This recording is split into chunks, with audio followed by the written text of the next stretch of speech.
à l'université d'État de l'Arkansas. Théo ne connaissait pas encore Liam, mais malgré tout, cela ne l'empêchait pas pour autant de le connaître. Lorsqu'un soir, Liam est arrivé, seul, dans les vestiaires, car tous deux font partie de la même équipe de lacrosse. Lorsque Liam est arrivé seul, avec son équipement, dans les couloirs, afin de venir dans les vestiaires, il y a trouvé seul, le visage dans le vide,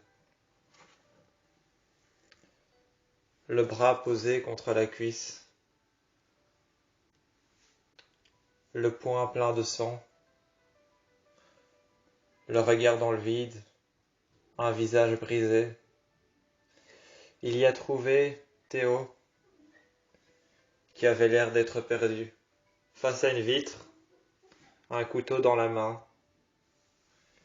Il avait l'air brisé, tenant fermement le manche du couteau, assis sur un banc, tenant fermement le manche du couteau. Le tenant fermement, on pouvait apercevoir devant lui un regard vide, un visage brisé, aucune émotion. Les yeux dans le vide, dans le froid, dans le néant et dans l'obscurité. Le miroir en face de lui était bel et bien brisé, cassé, réduit à néant par de petits fragments de miroir. Le miroir en face de lui était brisé. Liam s'est assis à côté de lui et lui a dit qu'il n'était pas nécessaire de s'en prendre à soi-même quand quelque chose ne va pas, qu'il n'était pas nécessaire de s'en prendre à soi-même quand quelque chose ne va pas. Il lui a donc dit qu'il était préférable d'oublier. Et en lui disant qu'il était préférable d'oublier, il lui a donc fait remarquer, en ouvrant la porte, que l'extérieur était la seule échappatoire.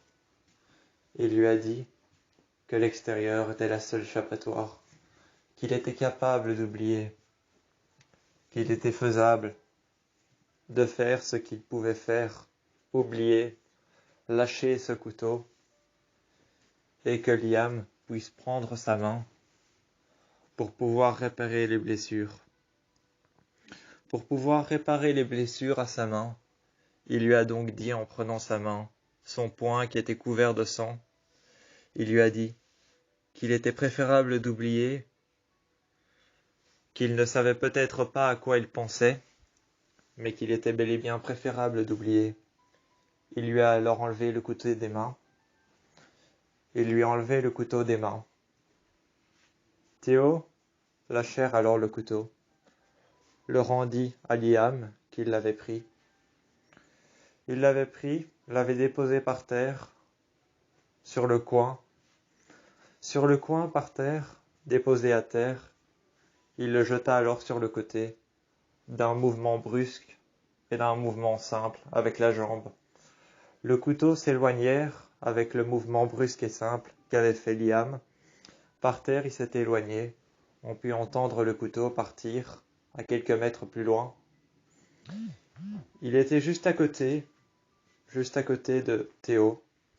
Il était juste à côté de Théo. Et lui disait, tout simplement, qu'il était capable d'oublier, d'aller de l'avant, mais il savait pertinemment que quelque chose le perturbait, que quelque chose n'allait pas. Il lui demanda alors en se tournant vers lui ce qu'il n'allait pas.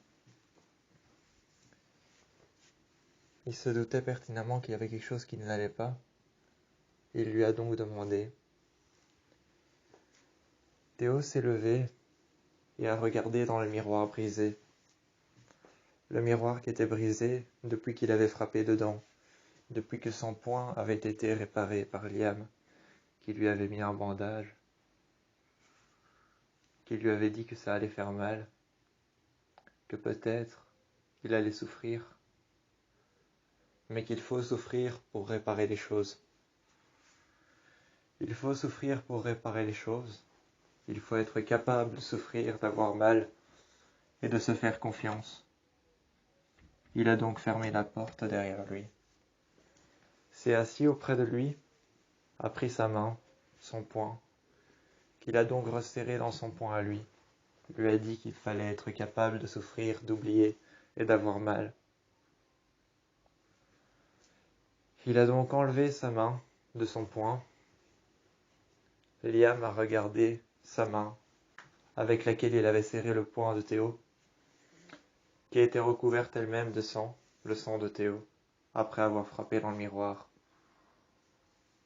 Et lui a dit « Je sais que t'as mal, je sais que t'as envie d'oublier, que c'est pas possible, que t'aimerais bien.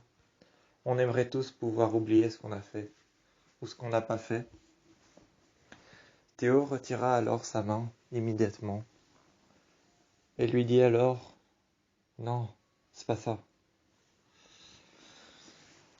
Liam lui avait dit alors « Bah si c'est pas ça, qu'est-ce que c'est ?» Il lui dit alors « C'est simplement que j'ai l'impression, les mots ne sortaient pas. » Mais Liam lui a dit « Que quoi? L'impression que quoi? Je sais pas, que je suis sous influence, que quelque chose me perturbe. » Il s'est assis près de lui. Pendant peu de temps, Liam l'a regardé et lui a dit « T'as l'impression que quoi? Qu'une influence te perturbe ?» Théo lui a dit « Oui, mais je sais pas, par rapport à quelqu'un ou quelque chose. Ça a l'air d'être dans ce lycée. Dans le lycée dans lequel il se trouvait. Ce lycée qui avait bel et bien une influence sur Théo. Ce lycée avait peut-être une influence sur Théo. Il en avait trouvé une théorie, comme quoi le blason était un loup, et que cela était peut-être perturbant par rapport à sa nature qu'il n'avait toujours pas découvert. N'ayant toujours pas découvert sa nature, dans le lycée de l'Arkansas, de l'État de l'Arkansas, dans le lycée de l'État de l'Arkansas, qui possédait comme mascotte et comme blason un loup qui avait la gueule ouverte, qui criait et qui rugissait. Le lycée de l'État de l'Arkansas possédait un loup comme blason. Cela perturbait peut-être le mécanisme de fonctionnement de Théo. Son mécanisme et son métabolisme étaient perturbés par ce blason, car il ne savait toujours pas qu'il était peut-être un alpha. Il ne savait toujours pas qu'il était peut-être un alpha en constante évolution, en constante découverte de lui-même. Mais Liam savait bel et bien que, perturbé par quelque chose, il était obligé de souffrir, d'oublier, pour pouvoir comprendre que c'était peut-être l'endroit dans lequel il se trouvait le problème, mais que ce n'était pas lui. Il n'avait pas à s'en vouloir à lui-même, à frapper sur un miroir à main nue, à se retrouver le regard dans le vide, une main pleine de sang, le poing fermé, serrant de force le manche d'un couteau qu'il avait déposé juste devant lui. Le regard dans le vide n'était pas obligé. Il pouvait tout simplement oublier et essayer de passer outre des choses, de savoir quand ce serait terminé, quand il allait se découvrir, quand il allait trouver un moyen.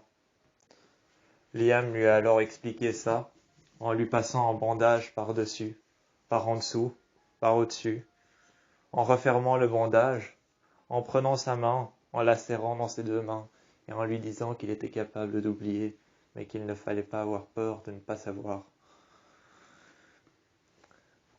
Ce jour-là, Liam et Théo ont fait connaissance de la simple manière que Théo n'était pas sûr à 100% de qui il était. Théo n'était pas sûr à 100% de qui il était ou de ce qu'il allait devenir. Il avait pertinemment la sensation d'être perturbé par quelque chose, un endroit, un lieu ou une personne dans ce lycée, dans le lycée de l'État de l'Arkansas. Liam lui a alors dit que peu plus tard, il allait partir pour un autre lycée, car lui aussi se sentait menacé, pas bien dans sa peau. Il se sentait pas bien dans sa peau, il se sentait menacé, il ne se sentait pas comme il voulait, où il voulait être et ce qu'il voulait être. Dans le lycée de l'État de l'Arkansas, il ne se sentait pas comme il voulait être. Mais il a dit à Théo tout simplement que pour faire outre, pour passer outre du fait qu'il n'était pas ce qu'il voulait être, il a mis un masque et il a voilé les émotions. Il a voilé les émotions. Il a voilé le passé, le futur, le présent, ce qu'il n'aimait pas, ce qu'il ne voyait pas, ce qu'il n'entendait pas, ou alors ce qu'il entendait, qu'il voyait et qu'il pouvait comprendre, et qu'il ne voulait pas comprendre. Il lui a alors dit qu'il fallait faire pareil, que dans les moments difficiles, il était possible de mettre un masque, de voiler ce qu'on ne voulait pas voir, et que lorsqu'on voile ce qu'on ne veut pas voir, tout est beaucoup plus facile, plus simple, moins difficile à comprendre. Il s'est alors tourné vers Théo, qui lui a dit « Oui, mais comment je dois faire pour pouvoir mettre un masque ?» Liam lui a dit « Ça, tu en es le seul. Tu es le seul à en être capable. Tu es le seul à pouvoir réussir de mettre ton masque.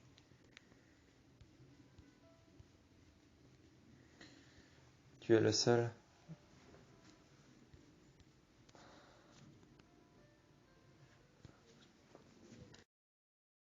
Le soir même, ce soir-là, où Théo avait été accompagné,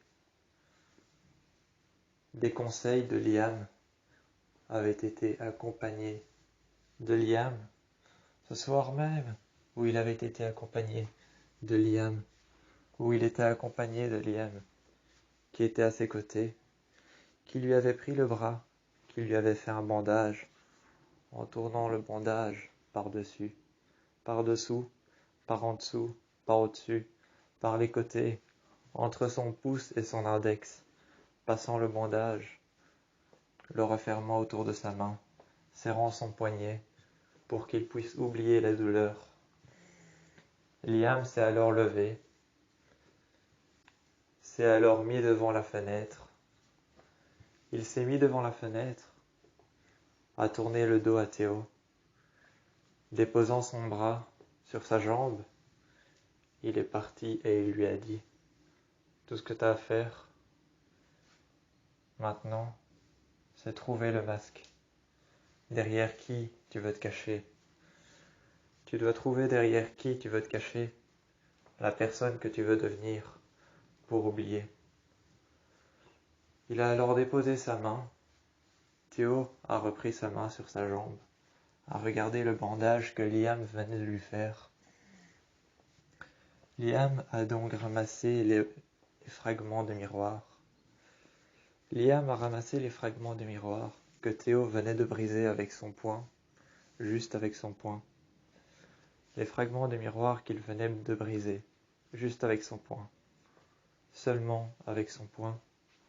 Ils ramassèrent alors les fragments des miroirs, qui étaient évidemment couverts de sang. Recouverts de sang, ils ramassèrent les fragments des miroirs. On put entendre alors les fragments des miroirs se fragmenter l'un contre l'autre lorsque Liam était en train de les ramasser. Théo regardèrent Liam ramasser les fragments de miroir, les jeter les uns après les autres dans une corbeille, dans une poubelle. Ils jetèrent les uns après les autres. Ils ramassèrent aussi le couteau, face auquel il se mit face à Théo, avec le couteau. Il prit alors le couteau, la lame vers le bas, la lame vers le haut. Ils regardèrent les entailles de la lame, et il lui dit alors, en mettant la lame vers le bas, en tenant le couteau, ils regardèrent Théo dans les yeux. Il s'était accroupi devant lui. Il s'était accroupi devant lui, et il lui a donc dit, « Tu vois, ça, pour te trouver, c'est pas le bon engin, c'est pas le bon outil, c'est pas la bonne chose que tu dois utiliser. Pour te trouver concrètement, n'utilise pas ce que tu trouves autour de toi. Tu sais, il faut savoir que la vie est difficile par moments, qu'il faut réussir à se trouver, réussir à savoir, à comprendre ce qui ne va, ce qui ne va pas, ce qui te va, ce qui te ne va pas. Tu dois réussir à comprendre. Mais le meilleur engin pour comprendre ce qui te va et ce qui ne te va pas, c'est tes émotions. C'est la manière dont tu interprètes les choses. Liam lui a alors dit, en s'appuyant sur une rambarde, mais utiliser un couteau comme ça, briser la glace d'un miroir avec ta main, c'est juste de la violence pure interprétée de manière violente. C'est juste une interprétation violente de ce que tu penses au plus profond de toi, de ce que tu penses être. Mais se cacher derrière un masque, c'est beaucoup plus simple, car tu réussis tout de suite à oublier la personne que tu étais avant. Ne te cache pas derrière la violence brute, derrière certaines choses qui peuvent te mener à bien. Ne te cache pas derrière certaines choses qui peuvent te mener à bien, te mener dans des choses que tu penses être les bonnes. Mais fais comme moi, cache-toi derrière un masque. Ce soir-là, Théo est parti, a disparu du vestiaire, alors qu'il était là bien avant que Liam soit là. Il a disparu. Lorsque Liam s'est tourné après avoir ramassé les fragments des miroirs, il n'était plus là. Il n'y avait plus Théo. Il n'était plus sur le banc. Il n'était plus assis. Il n'était plus là. Liam était seul.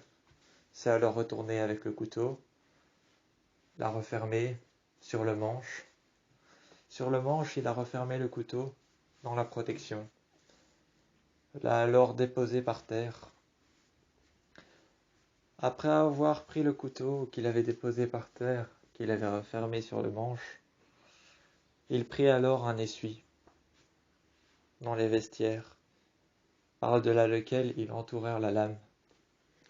Ils entourèrent la lame de ce drap, de cet essuie, et ils déposèrent bien profond dans le sale, dans un des paniers, le couteau, pour plus que Théo ne le trouve.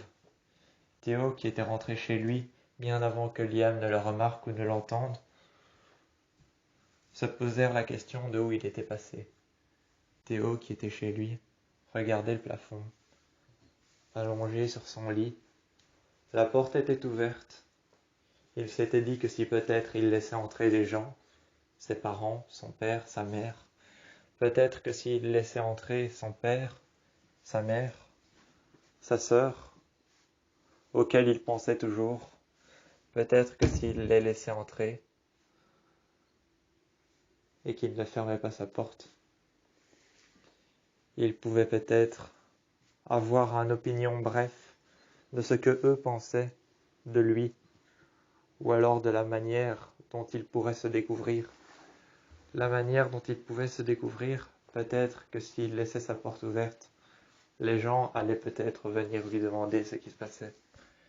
Il laissa alors sa porte ouverte, mais jusqu'à un bref instant où il ne la laissa plus ouverte, car personne ne venait. Il referma la porte derrière lui. Il lâcha tout de suite la porte qu'il avait refermée derrière lui. Il s'était allongé sur le lit, avait allumé une lumière qui éclairait le peu de lumière qu'il y avait à l'intérieur. Cette lumière dans le coin qui éclairait le peu de lumière à l'intérieur. Il était dans le noir, regardant sur le côté, allongé sur son lit. Théo réfléchissait, allongé sur le côté, et regardait son bras, le bandage que lui avait fait Liam. Le bandage que lui avait fait Liam, qui était soigné, impeccablement fait, autant sur les côtés que entre son pouce et son index, par-dessus et par-dessous, soigné, impeccablement fait. Ils remarquèrent alors que sur le bandage, sur les bandelettes, Liam y avait laissé son numéro de téléphone pour pouvoir le joindre, pour pouvoir lui dire ou lui demander, lui poser des questions, lui dire comment il va, comment il se sent, si ça va mieux ou si ça ne va toujours pas mieux. C'est alors qu'en regardant le numéro de GSM qu'il avait installé en dessous, qu'il avait écrit durant le fait, qu'il lui avait refait le plâtre, le bandelette qu'il avait tourné autour de son bras, le bandage qu'il lui avait fait, durant l'instant où il lui avait fait le bandage, le plâtre, par-delà lesquels il y avait des coupures sur sa main, sur son poing, il y avait installé son numéro de téléphone pour qu'il puisse paraître visible quand Théo sera seul dans sa chambre et qu'il le remarquera. Cela avait fait effet, Théo l'avait remarqué. Il prit alors son GSM, dans lequel ils installèrent le numéro de GSM de Liam. Ils installèrent le numéro de GSM de Liam et ensuite ils validèrent le numéro. Il valide le numéro.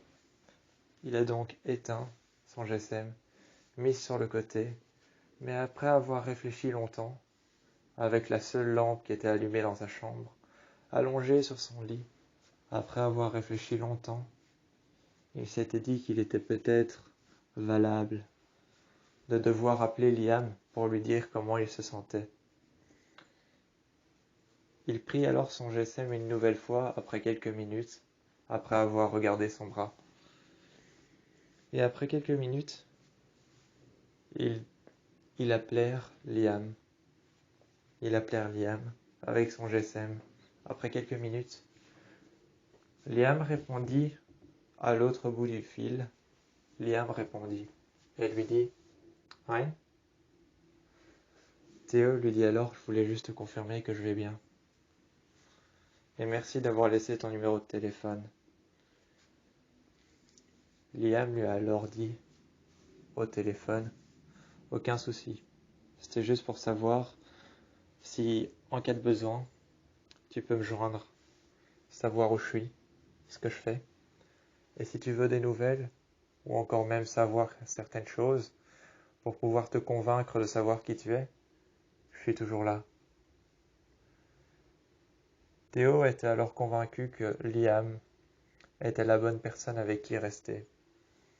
La bonne personne avec qui rester, avec qui combattre ses peurs, ses regrets, ses angoisses, la manière dont il se sent. C'est alors qu'il est resté avec Liam pendant longtemps au lycée des États d'Arkansas.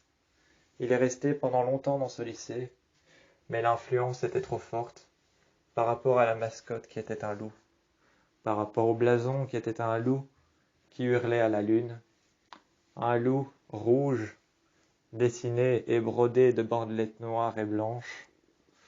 Ce loup qui en était le blason. Ce loup qui en était le blason. Ce loup qui hurlait à la lune. Ce loup qu'on voyait à peu près partout dans les couloirs, sur les affiches, les posters, sur les pancartes qui étaient placardées au mur, dans les couloirs, sur les casiers, en autocollant, sur les sacs. On le voyait partout, ce loup. On le voyait partout, sur les sacs, en autocollant, en affiches, sur les casiers, dans les bureaux, autant du directeur du lycée, du dirigeant, que même dans les classes, on le voyait partout. Il était sur les pancartes placardées au mur, les affiches, les sacs, partout. Il était l'emblème de ce lycée. Tout de suite, Théo était convaincu que ce loup avait une influence sur lui. Ils parlèrent alors à Liam pendant de nombreuses heures dehors, assis sur un banc, en dessous d'un arbre, en dessous d'un saule pleureur. Le saule pleureur parlait de lui-même, parlait de la situation. Il était effectivement en pleurs. Il ne savait pas comment décrire ce qui lui arrivait. Il était effectivement en pleurs, voire même perturbé. Il avait peur de la situation, peur de cet endroit.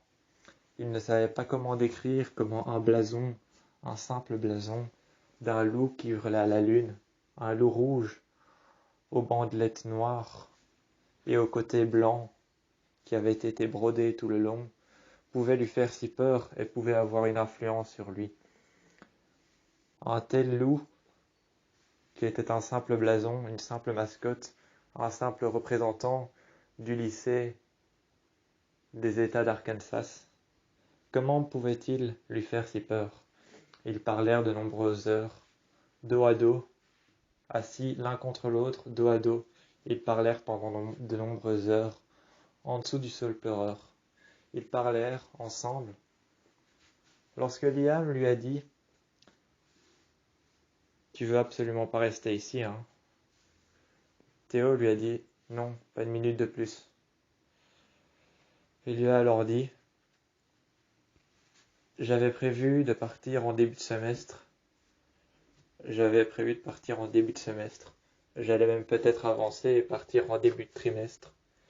Un peu plus tôt, dans le lycée de Beacon Hills. Tu pourrais venir avec moi. C'est un lycée simple, normal, banal. Il n'y a pas grand-chose à faire. C'est un peu comme celui-ci, sauf que le blason, c'est pas un loup. Sauf que la mascotte, c'est pas un loup. Que ce qu'on y fait est différent d'ici. C'est un lycée normal, pour les jeunes comme toi et moi. J'allais y partir en début de semestre. J'allais peut-être avancer la date en début de trimestre. Tu pourrais venir avec moi. C'est alors que Théo se retournèrent et se mit face à Liam, qui le regardait toujours et qui lui dit alors « Qu'est-ce que t'en penses ?» Liam prit alors son bras, sur lequel il voyait que le bandage avait déjà absorbé le sang. Le bandage avait déjà absorbé le sang. Son bandage, qui était blanc bien avant, mais qui aujourd'hui est recouvert de sang, était tout aussi recouvert de poussière de terre que d'autres choses, d'autres matières bien plus poussiéreuses et bien plus crasseuses. Bien plus poussiéreuses et bien plus crasseuses, ils regardèrent alors son bandage, recouvert de terre, de sang, de poussière, ou encore de matière outre que de la poussière et du sang. Ils regardèrent par terre, et il dit alors à Théo, « Qu'est-ce que t'as fait de ton bandage ?» Théo répondit juste, « Rien de grave, je me suis traîné dans la terre. » Je me suis traîné dans la terre, j'ai trébuché et je me suis relevé. Et il était juste un peu sale. Liam lui a juste dit alors, je vais régler ça. Liam lui a dit, je vais régler ça, donne-moi ton bras. Théo lui a alors donné son bras en se mettant face à lui. Il lui a alors donné son bras. Liam, qui prit son bras, l'a alors déposé sur sa jambe à lui, a enlevé son bandage qui était recouvert de terre, de poussière et d'autres matières inconnues qui avaient tout simplement taché son bandage de taches brunes, de taches grises, de taches sombres et noires. Il lui a alors retiré le bandage, a une dernière fois regardé son poing qui était couvert de sang, dont on pouvait voir les articulations qui étaient lacérées. Il a alors regardé une dernière fois son poing, l'a soulevé vers lui, et a alors demandé à Théo, Ça te fait toujours mal? Théo lui a dit, d'un simple geste de la tête, d'un mot plus léger que infime, d'un mot plus léger que infime, d'un geste de la tête, il a juste répondu, oui, ça me fait toujours mal. Les mots étaient légers et infimes, le geste lui disait qu'il avait toujours mal. Le geste lui disait qu'il avait toujours mal, les mots étaient légers et infimes, il lui avait donc dit que oui, il avait toujours mal. Il prit alors son bandage dans sa main, il regardait alors son poing, qui était lacéré, par-delà lesquels on pouvait voir qu'il y avait du sang qui tombait. Du sang qui coulait, qui tombait par terre, goutte à goutte d'infimes petites gouttes de sang rouge qui tombèrent par terre. Des gouttes qu'ils laissaient tomber par terre, qu'ils laissèrent tomber par terre goutte à goutte. Ils regardèrent le sang et regardèrent surtout le poing de Théo, lui demandant s'il avait toujours mal. Théo qui lui répondait que oui, il avait toujours mal. Ils enlevèrent alors le bandage. Ils enlevaient le bandage, le déposèrent par terre, à côté de l'endroit sur lequel les gouttes de sang étaient en train de tomber et de joncher le sol. Ils déposèrent le bandage par terre et remplacèrent le bandage qu'il avait enlevé par-dessus son poing par un nouveau, qu'il fit passer entre son pouce et son index, qu'il fit passer au-dessus des phalanges de la main, sur le bras, et tout autour, ils passèrent au-dessus, en dessous, ils passèrent sur les côtés, ils passèrent au-dessus, en dessous, sur les côtés, et une nouvelle fois entre le pouce et l'index. Ils lui redonnèrent alors son bras, en le posant sur sa cuisse, sur sa jambe, et il lui dit alors, voilà, c'est bon, c'est fait. Théo l'a alors pris dans ses bras, l'a remercié, lui a dit merci. Je sais pas pourquoi tu fais ça, mais merci. Liam lui a juste dit que lorsqu'il voyait quelqu'un qui était mal dans sa peau, il valait mieux de l'aider et de ne pas le laisser comme ça. Il lui a alors dit, t'aurais sûrement fait pareil pour moi, alors je fais pareil pour toi. Donc voilà. Ce soir-là, Théo était allongé sur son lit. Il était allongé et il regardait sa main. Il se sentait transformé, mieux, plus convaincant. Il se sentait transformé, mieux et beaucoup plus convaincant qu'avant. Beaucoup plus convaincant qu'avant, il se sentait transformé. Il regardait alors ce qu'il savait déjà faire. Il s'était regardé dans le miroir assez longtemps pour pouvoir voir que ses yeux étaient devenus jaunes, jaune doré. Il se demandait, pourquoi jaune doré? Pourquoi? Pourquoi était-il jaune doré? Qu'avait-il de si particulier pour pouvoir être de cette couleur? Il s'était alors allongé sur son lit. Sur son lit, il s'est alors allongé. Les jambes croisées, il s'est allongé sur son lit. Et a regardé son bras. Il a regardé son bras, les jambes croisées. Il regardait alors tout son corps, son torse, ses pectoraux, son buste, son ventre. Il regardait son corps. Il regardait ses jambes croisées en levant légèrement la tête, ainsi que sa main qu'il soulevait pour pouvoir la voir. Il la soulevait légèrement, un peu plus haut, pour pouvoir voir les griffes qu'il sortait et qu'il re-rentrait.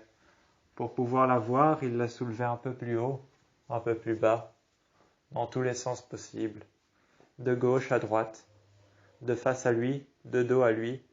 Il soulevait sa main, il la tournait, regardait ses doigts, la flexibilité. Il regardait ses doigts, la flexibilité, la tournait de face à lui, de dos à lui. Cela dépendait de son humeur. Parfois il regardait le plafond, mais lorsqu'il regardait le plafond, il se sentait comme abandonné. Il était obligé alors de regarder l'obscurité, les fenêtres qu'il y avait sur le côté. Il se sentait abandonné quand il regardait l'obscurité dehors, quand il regardait le plafond au-dessus de lui. Mais lorsqu'il regardait l'obscurité dehors, à travers la vitre, il voyait toujours le reflet de ses deux yeux. Peut-être que ses yeux étaient devenus jaunes à cause du fait que Liam lui a convaincu de devenir quelqu'un qu'il ne pensait pas devenir. Peut-être était-ce ça, peut-être était-ce le fait que Liam lui a convaincu de devenir quelqu'un qu'il ne pensait pas devenir, mais quelqu'un qu'il est devenu. Peut-être était-ce ça, ses yeux bleus, les yeux bleus de Liam, qui sont pour autant, comme Théo, devenus jaunes. Ses yeux bleus qu'il voyait encore, les yeux bleus de Liam, ses yeux bleus qu'il voyait toujours. Lorsqu'il était seul chez lui et qu'il regardait ses yeux jaunes dans le reflet de la vitre, il voyait les yeux bleus de Liam derrière lui, comme s'il sentait sa présence, comme s'il savait qu'il était bienveillant, qu'il était la personne avec qui il devait rester, pour pouvoir rester sur la bonne longueur d'onde. Ils passèrent alors son temps.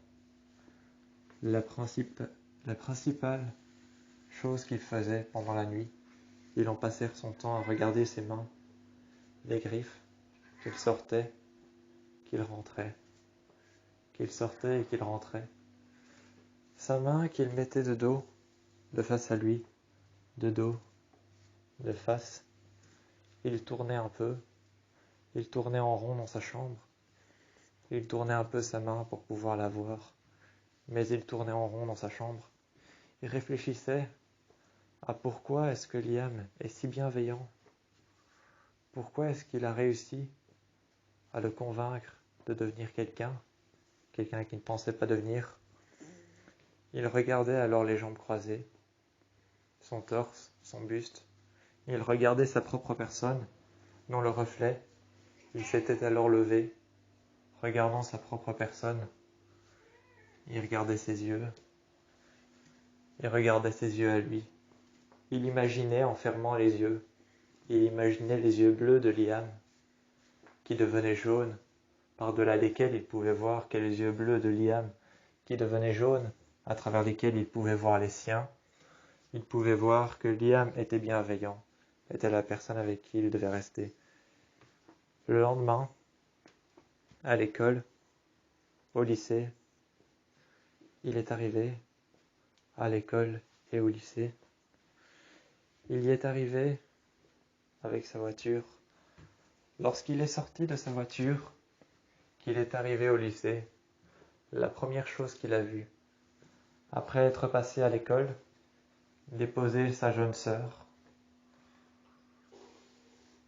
après être passé, déposer sa jeune sœur, la première chose qu'il a vue à l'école, c'était de la bienveillance. C'est ce qu'il avait ressenti.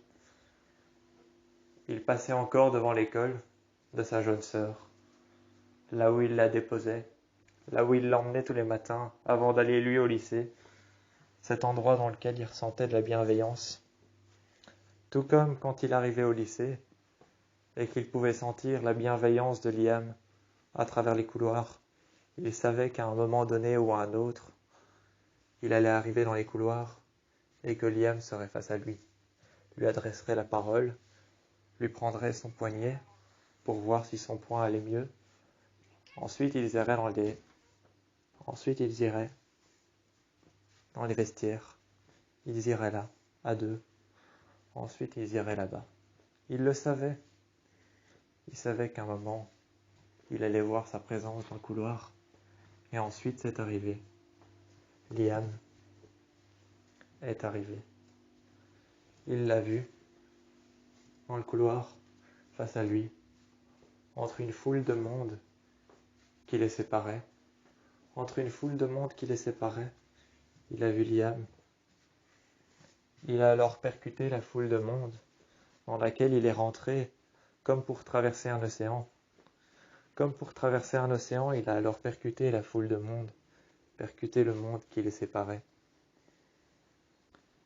Il a alors regardé Liam en face, une fois de l'autre côté de la foule de monde qu'il y avait dans le couloir. Une fois de l'autre côté, il était face à Liam. Tout ce qu'il a fait, c'est descendre ses mains sur ses épaules. Après les avoir mis sur son visage, il les a descendus sur son épaule, le long de ses côtes, jusqu'à ses côtes, jusqu'au bas de son bassin. Jusqu'au bas de son bassin, il les a alors remontés, le long de ses côtes. Liam a alors fait pareil.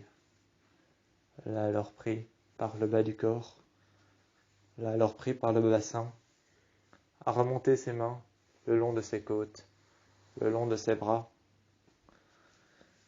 Théo l'a alors regardé, sans rien dire. Sans rien dire, il a regardé Liam.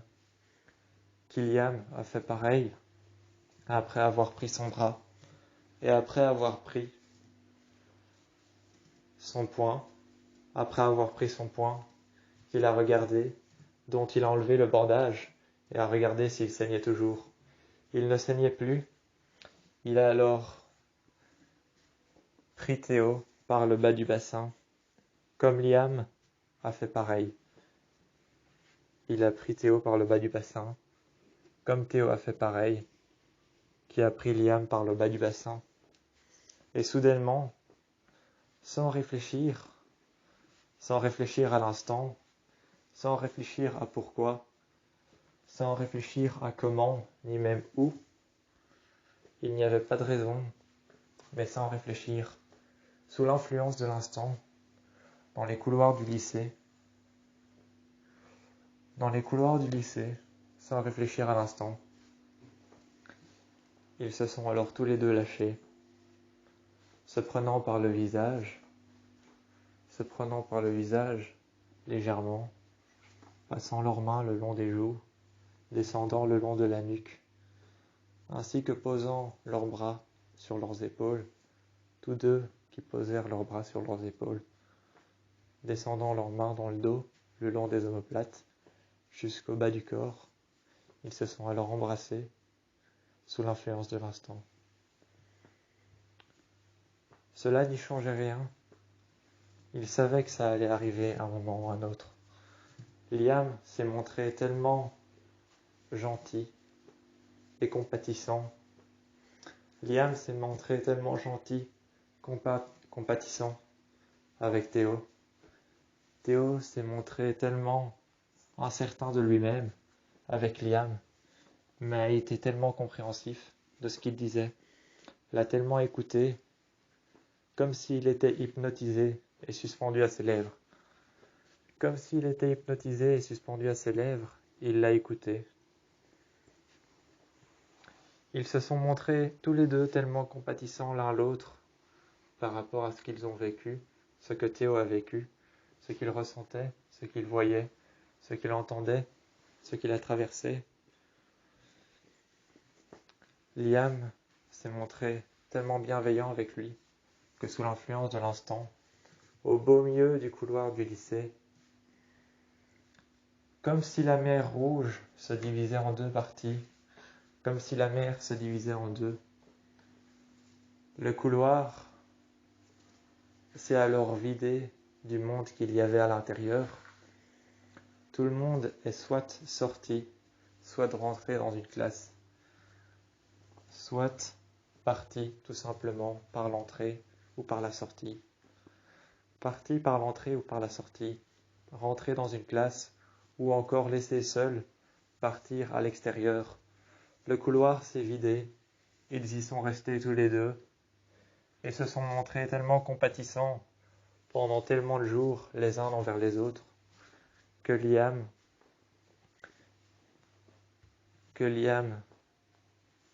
avec Théo, que Théo avec Liam Ils se sont embrassés dans le couloir. Le couloir avait été laissé vide pendant un bref instant, jusqu'à ce que tout le monde réapparaisse. Ils sont alors partis dehors,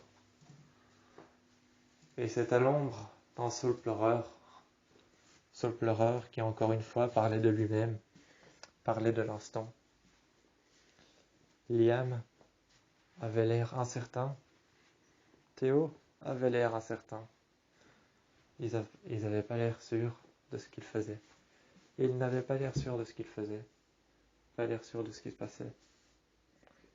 Théo s'est alors levé, a fermé la porte derrière lui, car ils étaient peut-être à l'extérieur, mais il y avait tout de même une porte d'entrée et de sortie près d'eux.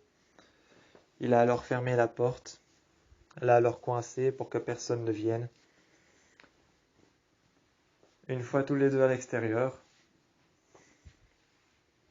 Liam lui a alors parlé, lui a demandé pourquoi il a fermé la porte, car tout de même, ils étaient à l'extérieur.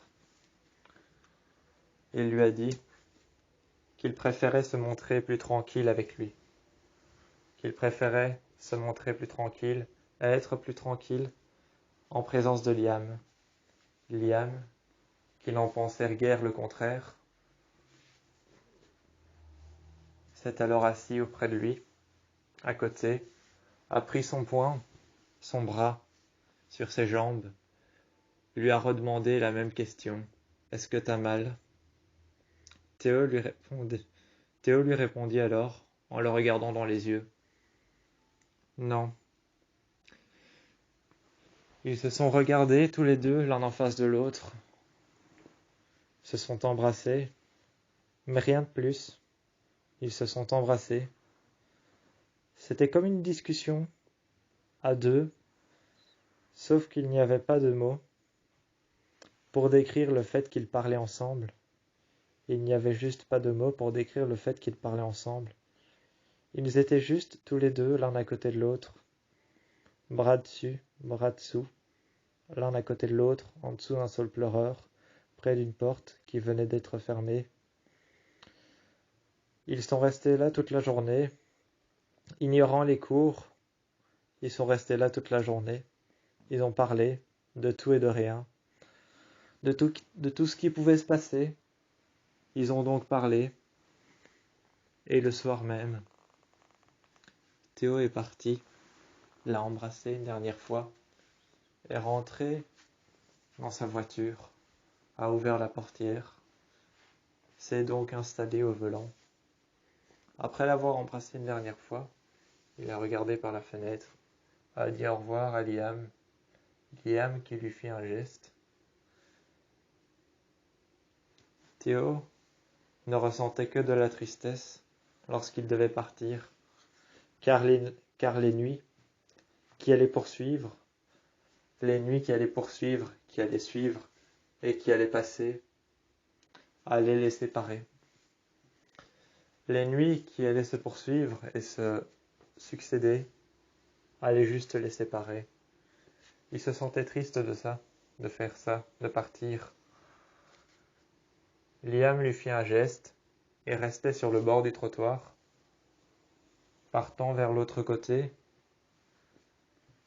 C'est alors que Théo a juste avancé pendant quelques mètres, mais ils trouvèrent de l'autre côté de la route, ils trouvèrent Liam, qui l'avait poursuivi,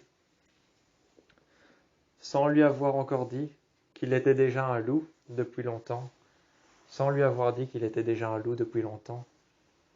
il l'avait poursuivi le long de la route. Théo n'avait pas fait attention à remarquer la présence d'un loup derrière lui. Mais lorsqu'il s'est arrêté, il a ouvert la porte. Liam s'est alors métamorphosé juste devant lui. Théo venait de comprendre qu'il était alors un loup depuis longtemps, que c'était pour ça qu'il comprenait ce qui lui arrivait. C'était pour cela qu'il comprenait ce que lui arrivait. Il s'était montré si compréhensif, pensant que c'était la simple allure de Liam, que c'était la manière dont il se montrait avec tout le monde, Théo pensait que c'était juste Liam, la manière dont il se montrait avec tout le monde, mais sachant qu'une fois qu'il a vu Théo face à ce miroir, le poignet couvert de sang, le poing couvert de sang, serrant très fort le manche d'un couteau, le regard dans le vide, avec les fragments du miroir devant lui, ayant frappé sûrement avec toutes ses forces dans le miroir, ayant serré le manche d'un couteau de toutes ses forces, qu'il laissèrent traîner sur le côté, dont la lame était couverte de sang. Ce jour-là, il a donc compris qu'il ne s'était pas simplement montré très compréhensif et très compatissant avec Théo, mais qu'il savait ce qu'il avait enduré, ce qu'il endurait actuellement, car il était un loup, il était un oméga, il était censé comprendre ces choses-là. Il était censé comprendre ces choses-là, il les a compris, et il les a alors remarquées chez Théo. Théo qui ne savait pas qu'il était un oméga, qu'il était un loup, qui ne savait pas, qu'il ne lui avait pas dit, il ne le savait pas, il pensait juste que c'était Liam. Il pensait que c'était Liam, tout simplement, comme il était tous les jours, que ce soit avec ses parents, que ce soit avec les gens qu'il connaît ou qu'il ne connaît pas. Il pensait que c'était lui, au naturel, mais ce n'était pas lui, c'était simplement Liam, qui comprenait ce que Théo traversait, car Liam lui-même avait été un loup, bien avant que Théo ne se rende compte que le blason est une influence sur lui, et que le modèle de cette école est une influence sur lui. Ce loup qui criait à la lune, ce blason, ce décor dans les couloirs avait une influence sur lui, tout simplement parce que cela représentait un loup. Liam avait tout de suite compris, dans le même lycée, qu'il avait un problème, qu'il ne savait pas pourquoi il changeait, pourquoi ses émotions changeaient, pourquoi à travers lui il ressentait de la culpabilité, de la haine et du désarroi. Mais Liam avait compris, dès le départ, quand il fixait ce miroir, il avait compris qu'il y avait quelque chose qui n'allait pas, qu'il était sûrement en train de se transformer en loup, mais qu'il ne comprenait pas. Liam, lui, comprenait très bien. Liam lui a alors expliqué qu'il était né dans une réserve naturelle, entre deux saules pleureurs. Il était né dans une réserve naturelle, entre deux saules pleureurs. Il a alors raconté ça à Théo. Il était né entre deux saules pleureurs, dans une réserve naturelle. Il ne savait tout de même pas qu'il était un loup. Il ne savait pas qu'il était un loup, et il ne le savait pas, bien avant que ça se produise, qu'un fait se produise. Il fallait tout simplement, pour réveiller les émotions, il fallait qu'un fait se produise, quelque chose de perturbant, qui pouvait faire accroître les émotions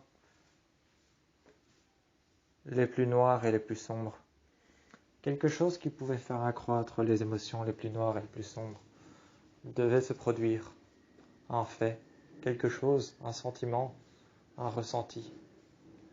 Il a alors expliqué qu'un soir, dans cette réserve naturelle, quand il était encore petit, Liam était convaincu que ses parents étaient restés avec lui. Mais lorsqu'il a vu les hommes et les femmes de la réserve naturelle partir avec deux loups sur le dos, avec une flèche dans les côtes du loup, il a alors compris que ces deux loups qui avaient été abattus étaient ses parents. Il a alors compris que ces deux loups qui avaient été abattus étaient ses parents. Il ne savait pas que ces deux loups qui avaient été abattus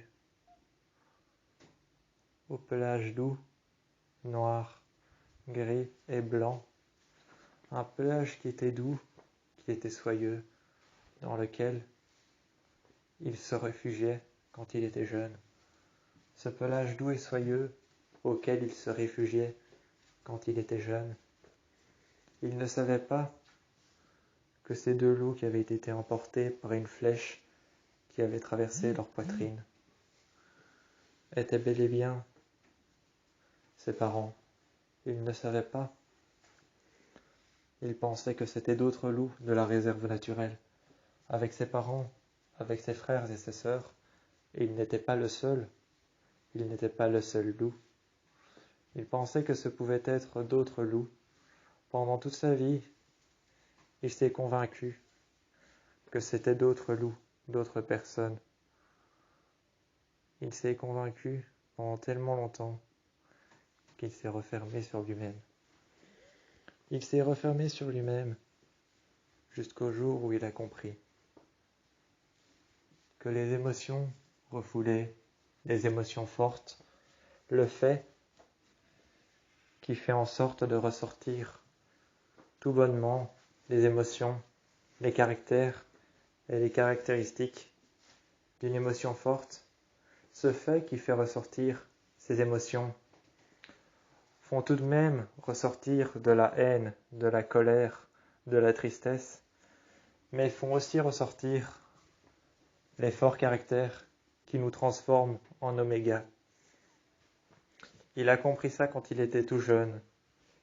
Seulement, lui, il n'a pas eu d'aide, comme Théo a eu de l'aide. Il a dû le comprendre seul. Il a dû le comprendre seul, tout seul. Il a dû comprendre que les forts caractères, que les émotions fortes, que les faits qui se produisent, qui peuvent être dramatiques, qui peuvent se produire drastiquement, sont très souvent des protections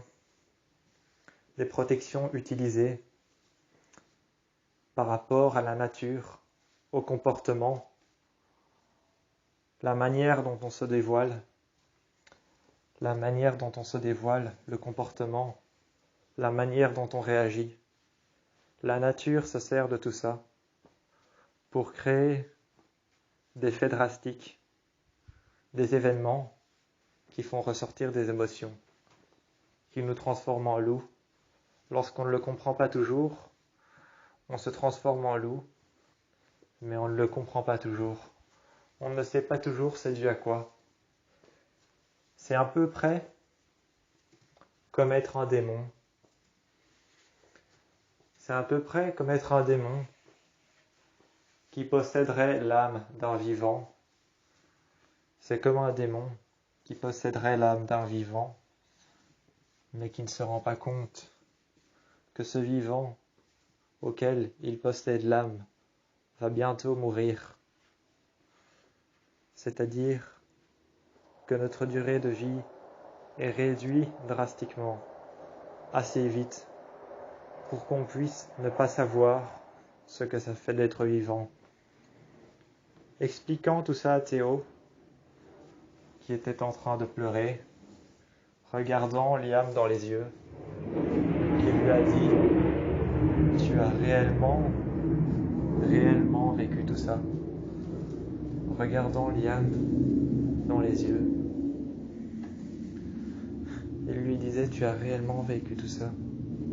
refermant son bras contre lui,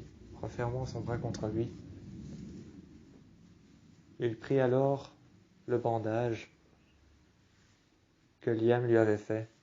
Il referma son bras contre lui, contre son torse, contre son épaule gauche, avec son épaule droite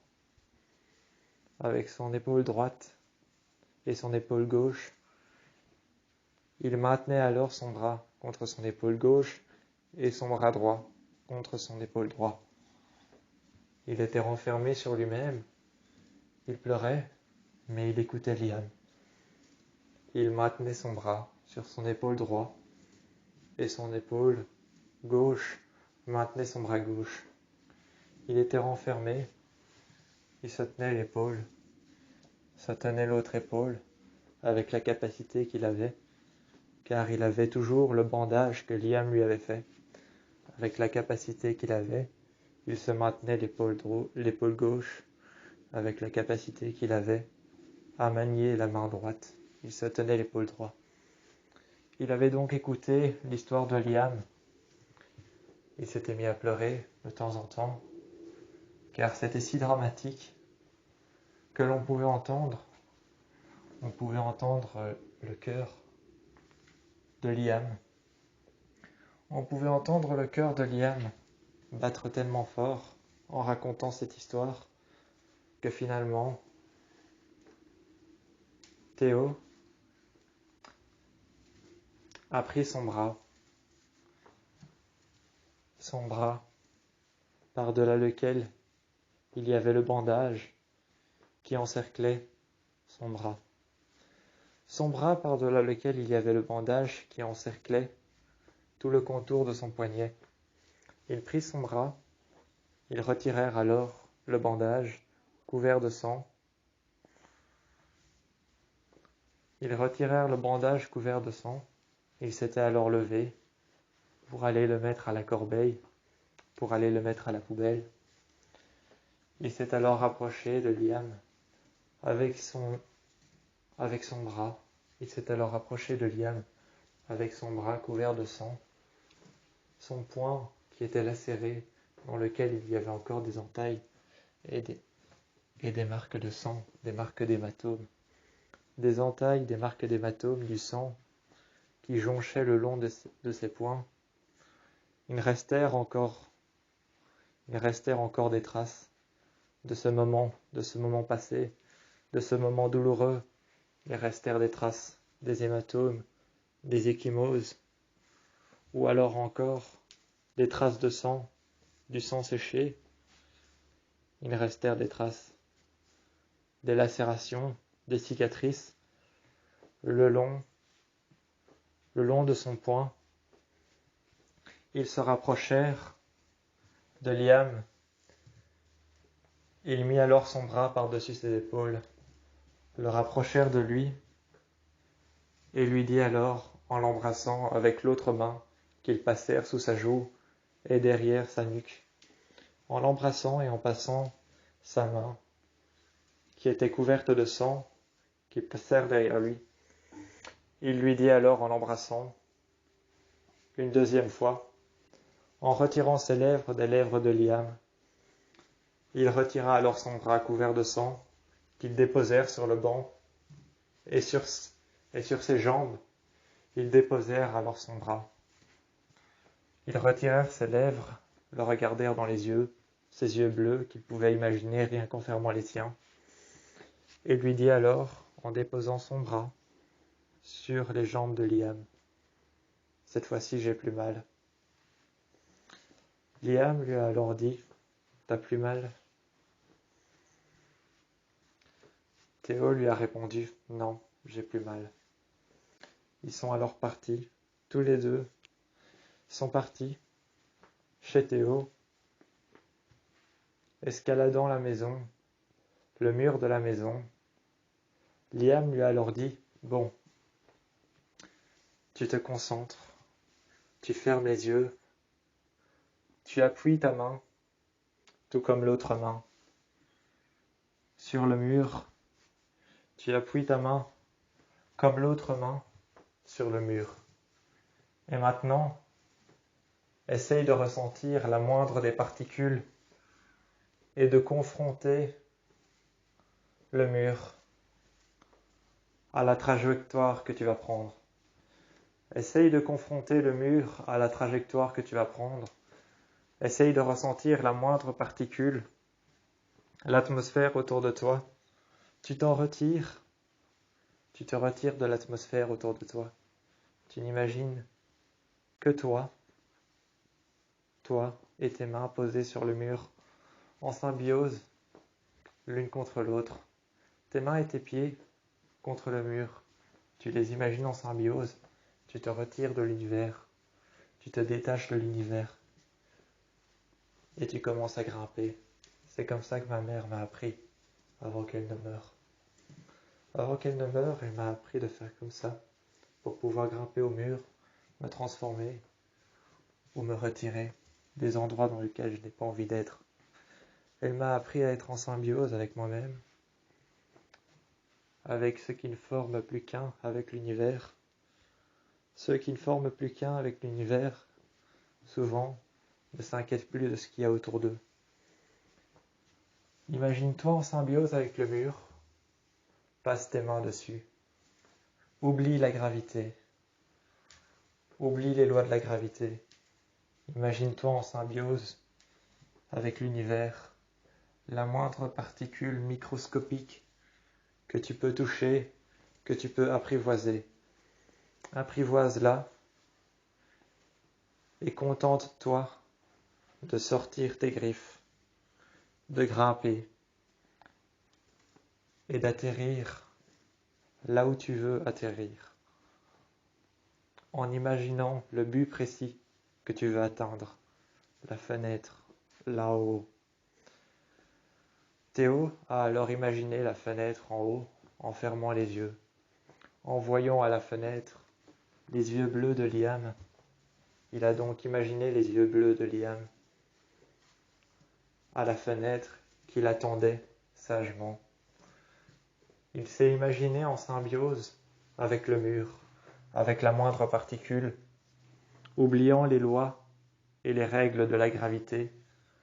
Il a alors commencé à grimper, a sorti ses griffes. Lorsque Liam, qui était en bas, qui le regardait grimper, s'est mis à grimper lui aussi. À côté de lui, accroché au mur, grimpant jusqu'à la fenêtre, Théo a souri, un sourire en coin. Et Liam lui a dit « Tu vois, c'est pas si compliqué. » Ils se sont alors souri, l'un en face de l'autre, accrochés au mur, essayant d'atteindre la fenêtre, leur but précis, pour pouvoir se retrouver seuls dans la chambre de Théo. Ils ont alors grimpé le mur, les parois. Ils se sont alors retrouvés à l'intérieur, l'un en face de l'autre, sur le lit de Théo. Ils ont discuté pendant des heures de comment être un vrai loup, comment être un vrai loup-garou, comment être un vrai alpha, un oméga. Quand atteindront-ils le stade d'alpha? Quand seront-ils des vrais omégas? Quand auront-ils appris tout ce qu'il faut apprendre? Qu'est-ce qu'il faut apprendre pour devenir un oméga et un alpha? Liam n'eut pas su répondre aux questions, pas à toutes, car sa mère, son père, étaient bel et bien des alphas, mais n'ont pas pu lui apprendre à comment le devenir, ou comment se rendre compte qu'on en est devenu un, car ses parents sont morts beaucoup trop tôt. Théo, lui, n'a pas connu sa sœur, mais ses parents sont toujours là. Ne sont pas comme lui étant un loup-garou, ses parents ne sont pas comme lui. Sa sœur, ne l'ayant pas connu, n'ayant pas connu sa sœur, il n'a pas pu en savoir davantage sur elle. Était-elle un alpha? Était-elle une oméga? Était-elle une louve comme lui, qui était un loup? Liam l'a alors regardé et lui a dit « Si tu n'as pas connu ta sœur, ça te fait un avantage de plus à devenir un oméga. Ça te fait un avantage de plus à devenir un oméga parce que tu n'as pas connu quelqu'un que tu aimais. Ça te fait une souffrance en plus qui t'aidera à contrôler tes pouvoirs. Et grâce à cette souffrance, tu sauras maintenant que tu peux contrôler tes pouvoirs. Tu peux contrôler tes pouvoirs rien qu'avec la souffrance. Il te suffit de l'imaginer réel devant toi. Et la souffrance fera venir tes griffes, ton pouvoir, ta force d'oméga, ce que tu peux contrôler et ce que tu ne peux pas contrôler. Si tu te sens vulnérable, laisse-toi te sentir vulnérable. Car jamais personne ne te dira le contraire, de te sentir fort, de te sentir adapté. Personne ne te dira de te sentir adapté à ta souffrance. Il faut que tu sois souffrant, que tu aies peur, que tu aies mal, que tu te renforces avec la haine et la douleur, avec ce que tu as connu, qui a pu te blesser. Il faut que tu te renforces avec la haine et la douleur pour pouvoir ressentir les cauchemars qui t'entourent. Et c'est grâce à cette haine, cette douleur, cette peine que tu as ressentie, que tu vas te renforcer et devenir un oméga. Sans ça, sans le fait de devenir un oméga, tu ne peux pas t'attacher à autre chose que ta souffrance. Tu ne peux pas t'attacher à autre chose que ta souffrance, car sans ta souffrance, tu ne deviendras pas un oméga. Tu en es déjà un, certes, mais tu deviendras un oméga, un vrai, un puissant et un fort, seulement si tu t'attaches à ta douleur et ta haine. Détache-toi de ta douleur et ta haine, quand tu n'as plus besoin d'être oméga, quand tu n'as plus besoin de tes pouvoirs, détache-toi de ta haine, de ta douleur.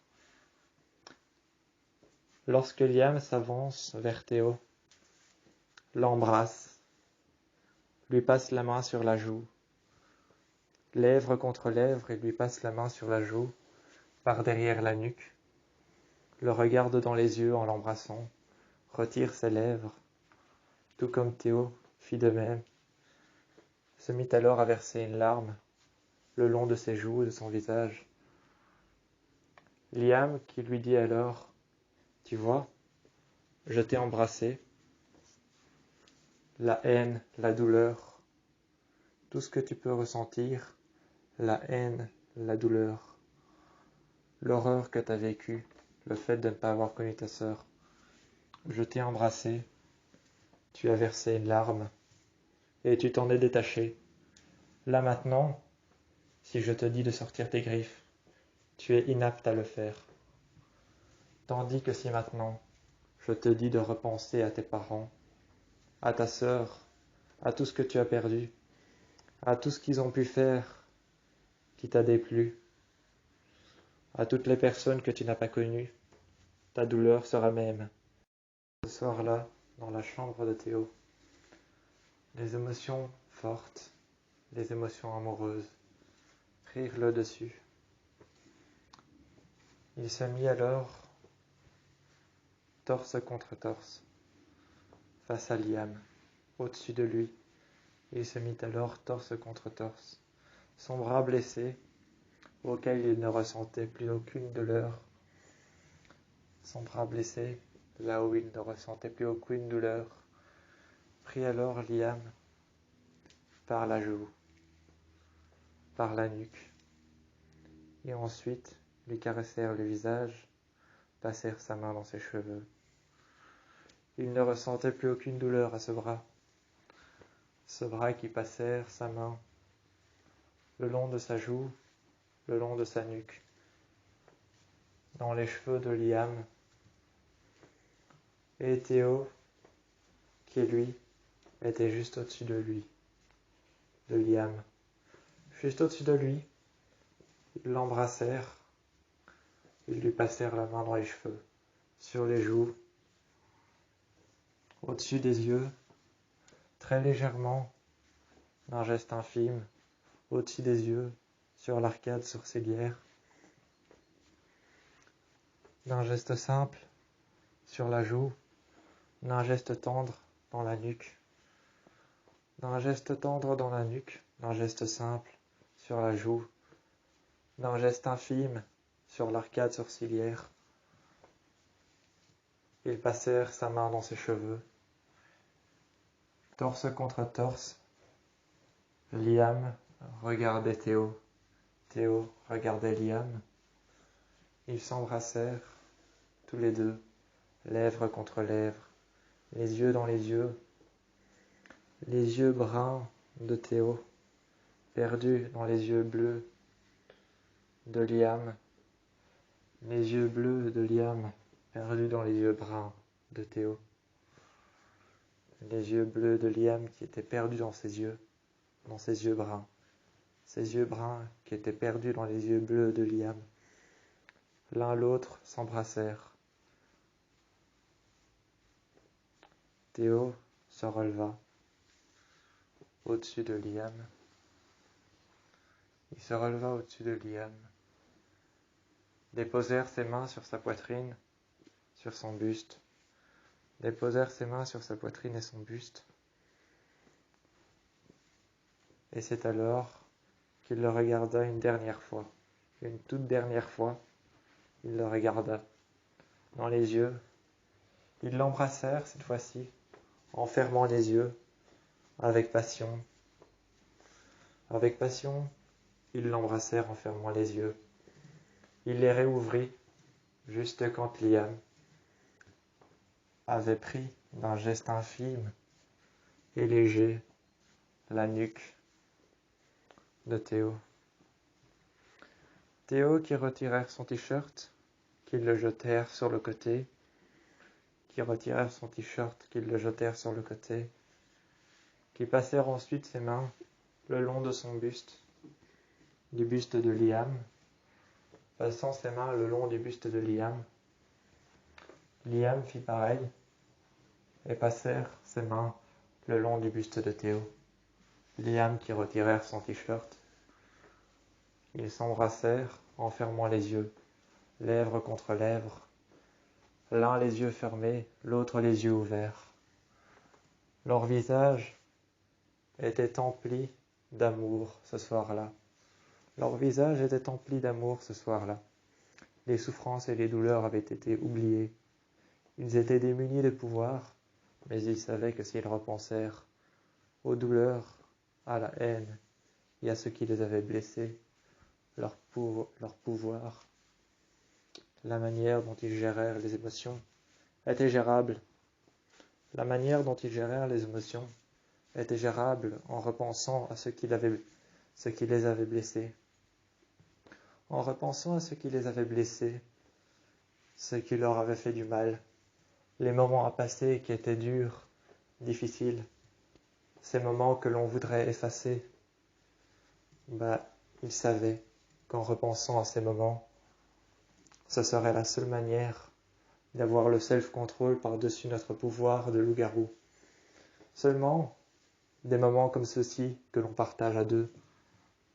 Liam, qui embrassèrent Théo, retirant ses lèvres, fermant les yeux, les mains sur son torse, sur son buste. Théo, qui embrassèrent Liam, qui retirèrent ses lèvres et qui fermèrent les yeux, torse nu l'un contre l'autre. Des moments comme ceux-ci, de passion et d'amour que l'on ne veut pas oublier.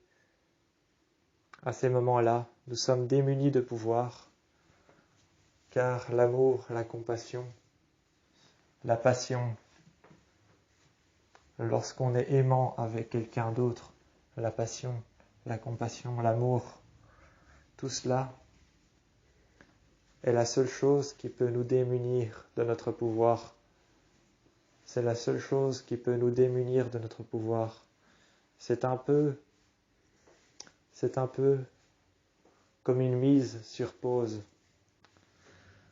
L'amour, la compassion, la tendresse, c'est un peu comme une mise sur pause de notre pouvoir.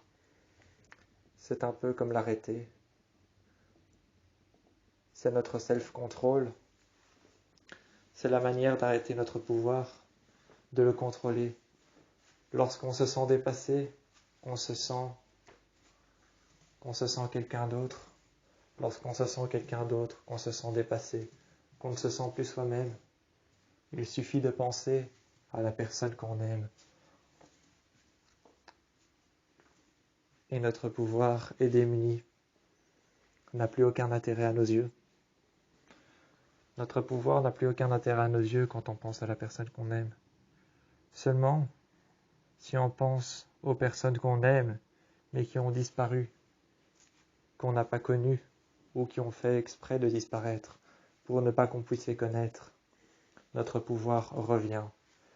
Mais dans les moments que l'on partage, comme Liam, qui partage ce moment avec Théo, comme Théo qui, en fermant les yeux et en embrassant Liam, partage ce moment avec lui.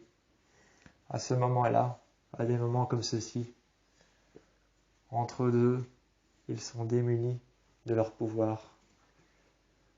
Dans la compassion, dans l'amour et dans la tendresse, dans d'infimes moments comme ceux-là qui peuvent se produire, ils sont démunis de tout pouvoir.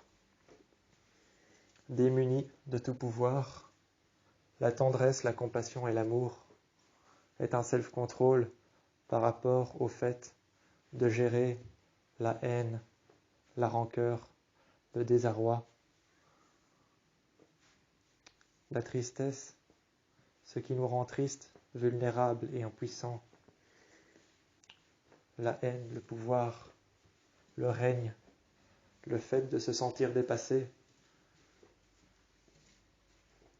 est un peu comme une métaphore de mettre en marche le pouvoir de loup-garou que nous possédons.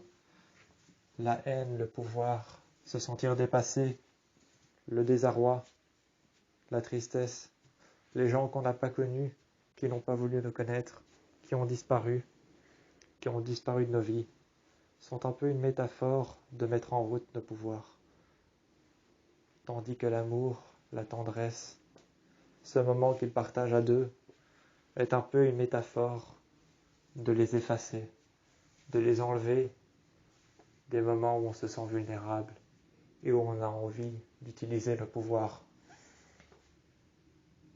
Les moments où Théo se sent vulnérable, où Liam se sent vulnérable, les moments où ils sont tristes, où ils sont en colère et où ils veulent se servir de leur pouvoir, il suffit que l'un pense à l'autre pour pouvoir gérer et pour pouvoir mettre en route un self-control par-delà le pouvoir qu'ils veulent utiliser. Seulement, il suffit que Théo pense à Liam pour avoir un self-control sur son pouvoir et inversement que Liam pense à Théo pour avoir un self-control sur son pouvoir. Ce soir-là, torse nu, torse contre torse, Liam était sur le lit. Théo l'embrassèrent une dernière fois, les lèvres contre les lèvres, avec passion, tendresse, avec d'infimes mouvements sur l'arcade sourcilière. Ils l'embrassèrent une dernière fois, passèrent sa main dans ses cheveux. C'est en fermant les yeux qu'ils l'embrassèrent, qu'ils retirèrent ses lèvres. Il ouvrit les yeux, il se mit alors à la fenêtre qu'il avait ouverte. Ils sautèrent par la fenêtre. Il lui fit signe une fois arrivé par terre. Une fois arrivé au sol, arrivé par terre, il lui fit signe de la main. Comme quoi il l'aimait. Comme quoi il l'aimait, il lui fit signe de la main. Et c'est alors qu'il partit dans la forêt. Il partit essayer de contrôler ses pouvoirs dans la forêt. Il lui avait dit, pendant un bref instant, qu'il allait partir dans la forêt. Essayer de contrôler ses pouvoirs, de se rendre compte de la puissance qu'il détient. Liam, lui, avait déjà passé ce stade, avait déjà réussi à contrôler ses pouvoirs. On avait déjà l'aptitude de contrôler ses pouvoirs. Il était resté chez Théo pendant des heures, des mois et des jours, en attendant que Théo revienne, jusqu'au jour où la porte s'était ouverte toute seule, et où par la fenêtre, il vit Théo arriver. Il courut dans ses bras, ils l'embrassèrent en fermant les yeux, en passant ses mains et ses bras autour de sa nuque, ses mains qu'ils passèrent lentement et tendrement dans ses cheveux. Il lui fit un geste simple, sur l'arcade sourcilière. Un geste simple sur l'arcade sourcilière, un geste infime dans les cheveux, sur la joue, sur la nuque. Ils lui passèrent les bras autour du bas-ventre. Ils l'embrassèrent et lui a juste dit qu'il l'avait attendu dans sa chambre pendant des mois, des jours, des heures, ce qui lui paraissait être des années. Il l'avait attendu. Il lui dit alors juste ça, qu'il l'avait attendu. En faisant un geste infime le long de l'arcade sourcilière, passant sa main dans ses cheveux, dressant alors sa main le long de sa joue, arrivant sur sa nuque, il lui dit alors « Je n'ai pas arrêté de penser à toi ». Ils se sont alors embrassés, tous deux en fermant les yeux, avec passion, avec compassion et amour. Ils se sont embrassés tous deux en fermant les yeux. Rien de plus qu'un baiser les yeux fermés. Ils réouvrirent les yeux tous les deux, retirant leurs lèvres, l'une contre l'autre, retirant leurs lèvres. Rien de plus qu'un baiser, en fermant les yeux. Ils ouvrirent les yeux, et les yeux bleus de Liam se plongèrent dans les yeux bruns de Théo, ainsi que les yeux bruns de Théo qui se plongèrent dans les yeux bleus de Liam, qu'il avait presque failli oublier, car il avait passé tellement de temps dans les bois, dans l'obscurité, dans le froid. Liam, qui n'avait jamais oublié les yeux bruns de Théo. Ils s'embrassèrent en fermant les yeux, et se plongèrent les yeux dans les yeux, l'un contre l'autre.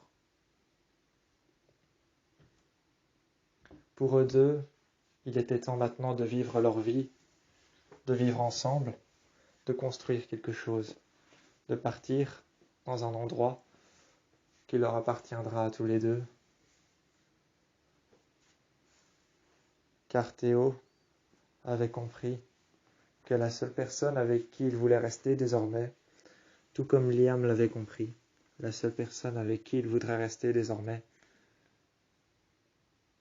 c'était Liam. Et Liam avait compris que c'était Théo, la seule personne avec qui il voudrait rester. Il était temps pour eux deux de construire. Il était temps pour eux deux de construire tout autour de leur souffrance. Il était temps pour eux deux, tout autour de leur souffrance, de leur haine et de leur désarroi, de construire quelque chose, une vie qui allait leur permettre d'aller de l'avant, de contrôler leur pouvoir, de peut-être devenir un alpha, le temps qu'il reste oméga, peut-être devenir alpha. Le temps qu'il reste oméga, ils allaient construire quelque chose à deux. Seulement, ils restèrent ici. Ils restèrent ici, dans la chambre de Théo, pendant un bout de temps, avant de réfléchir à construire quelque chose, une enceinte autour d'eux qui allait les protéger, de tout, de l'extérieur, quelque chose qui allait les protéger de l'extérieur, des gens qui n'avaient pas voulu les connaître, de ceux qu'ils avaient oubliés. Il était temps maintenant pour eux de construire quelque chose, à eux deux, une enceinte, un refuge. Sachant qu'eux deux ne se connaissaient mieux que n'importe qui, il était temps pour eux de construire, de bâtir, de forger une vie. Ensemble, ils forgèrent une vie, une enceinte, tout autour de l'endroit dans lequel ils allaient vivre, qui les protégèrent des personnes qui n'avaient pas voulu les connaître, des personnes qui avaient quitté leur vie beaucoup trop tôt, des personnes qu'ils auraient voulu connaître mais qui n'ont pas pu connaître, qui ont quitté leur vie beaucoup trop tôt. Ils savaient comment gérer leurs émotions et leurs pouvoirs. Il était temps pour eux de forger, de construire et de vivre. À deux, à eux seuls.